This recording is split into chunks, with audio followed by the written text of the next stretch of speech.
as a minister of the gospel, I declare that Michael Yumang and Sheila Joy Di Mabuyo are now husband and wife according to the ordinance of God and the law of the province of Manitoba, in the name of the Father, and of the Son, and of the Holy Spirit. Now to the God who never slumbers, to the God who never sleeps, to the God who knows your coming in and going out, to the God who hovers around you to prepare you from harm, or to preserve you from harm, and to give you the future He has planned for you. To our great and good God, be glory and praise forever.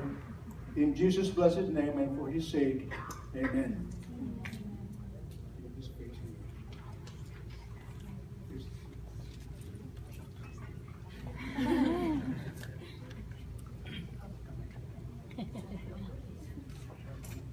Ladies and gentlemen, it is my joy to present to you Mr. and Mrs.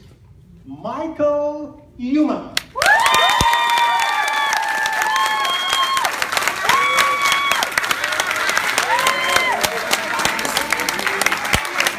And Michael, you know what to do.